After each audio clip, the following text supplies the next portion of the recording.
The following account is recorded both as a caution and a tribute to preserve a story that hovers on the edge of local folklore and to warn anyone who may one day find themselves drawn to the quiet little town I call home. I won't name it. It's somewhere in Central Europe, nestled between hills and forests, small enough that most roads don't even lead to it directly. That anonymity is part of its charm and its mystery. Though it's rural in nature, our town is not primitive. We have infrastructure: 2 supermarkets, a modest hospital, 3 schools, a police station, and a few glass and concrete buildings that scrape modestly at the sky without surpassing 7 stories. Everyone knows everyone. There's an unspoken social map: who drinks where, which families go to church, who plays chess in the square on Saturdays. The children all grow up in overlapping backyards. Trust here is not given, it's simply inherited. But even in a place so tightly stitched together, there are outliers. People who exist on the edge of the fabric. Some are eccentric loners. Others are troublemakers who flirt with vandalism, petty theft, and pointless brawls. But none quite match the strange group who call the Greystone Hospice home. They aren't criminals, nor are they dangerous. They're simply different, blind, every one of them. A dozen or so men and women, some older, some not. They live in an old brick building near the forest's edge, once a tuberculosis ward, now privately owned. No one knows where they got the money for it. They keep to themselves, always have. Occasionally, townsfolk deliver groceries or supplies, but they rarely leave the grounds. Their staff, nurses mostly, handle everything: cooking, medication, hygiene. My mother used to be one of those nurses. For 3 years, she worked the night shift.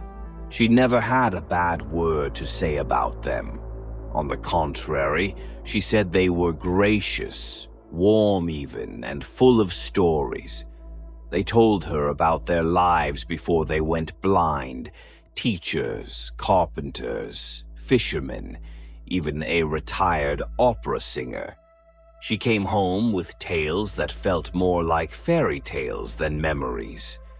Not because they were magical, but because they were told with such affection and color, they almost didn't feel real. But then, every night, exactly at 10 p.m., something changed. The whole building would go silent. And then the chanting began. 2 hours, every night. Without fail, from 10 o'clock until midnight, the blind would sit or lie in bed and chant. Not hymns, not prayers, something else. Something no one ever quite understood. A language that didn't sound like any she knew. The staff weren't permitted to ask about it, not officially. But even when someone did, the answer was always the same. The blind didn't know what you were talking about. They'd blink, smile, and say, "We don't chant here." Most nurses couldn't handle it. The silence before the chanting was oppressive, the chanting itself eerie, and the 2-hour trance unsettling. My mom said it wasn't just the sound, but the feeling, like mourning, like the air was holding its breath for something ancient and patient to pass by. When I was 17, she asked for my help. There was an outbreak of illness, some sort of flu, and they were short on staff. She needed an extra pair of hands to help out for a weekend. 3 days, 2 nights. My summer plans had fallen through, and I could use the money. And, truthfully, I was curious. I'd heard so much. I wanted to see the place for myself. From the moment we entered, I understood what my mom meant. They were warm. They were kind. They loved to talk. Within an hour, I'd been fed tea, wrapped in stories, and introduced to 6 residents. All of them blind. All of them speaking like they'd lived 5 lifetimes. I was assigned to help care for a man named Mr. Abram. He was in his 50s, wiry with a gray beard and an oddly youthful laugh. He had a way of saying your name like it was the punchline to a joke, only he understood. He told me about his days as a teacher, about how he'd lost his vision one night in a dream, and never got it back. As the first night settled in, something shifted. The staff became quiet, lights dimmed, no one mentioned the chanting. But as the clock struck 10, it began. At first it was almost musical, low, layered voices, harmonizing, not words, tones, whispers, and hums. But the sound was thick. I felt my chest tighten, my ears rang, my eyes watered. I didn't cry from fear or sadness or even emotion. It just happened, as though the air was pressing on my soul. The building vibrated softly. I heard one of the younger nurses whisper, "Hold on," before she tightened her grip on my shoulder. Then, thudding. Quiet, slow thumps. My heart pounded. I wanted to run, but I stayed. At midnight, it stopped, like a switch had been flipped.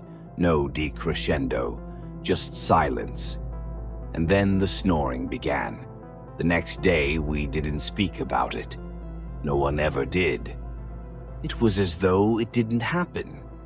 The residents were cheery again. I told myself I'd imagined most of it. But the second night, things changed. I went to sleep uneasy, unsure of what my mind might conjure. My dreams were shallow, foggy. Then I woke up, but not in my body. I was floating, light, untethered. I looked down and saw myself, lying peacefully in bed. I panicked, tried to scream, but no sound came. My movements felt like swimming through syrup. I drifted out into the hallway. The building was empty, no staff, no residents, just the structure itself standing hollow in the dark. Then I heard it. A voice, faint and distant. My mother's. She was crying, screaming. I flew toward it. Room 12, the one closest to the back stairs. The door was open. Inside, my mother was being pulled by her ankles across the floor by hands. Too many hands. They came from a swirling black hole in the wall that hadn't been there before. A pit of shadow. The residents stood around it, not the warm souls I'd met the day before, but solemn, hollow-eyed husks.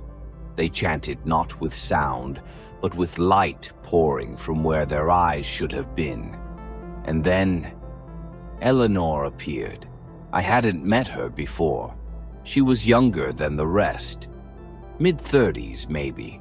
She rushed forward and grabbed my mother by the wrist. Then she let go of the wall and threw herself into the pit. The hands took her instead. The chanting stopped. The hole vanished. I turned. Behind me stood a tall figure. Abram, but not the same. This version glowed slightly like moonlight on water. He looked through me. "This place," he said, "is a threshold. A bridge. We are the Watchers." I didn't understand.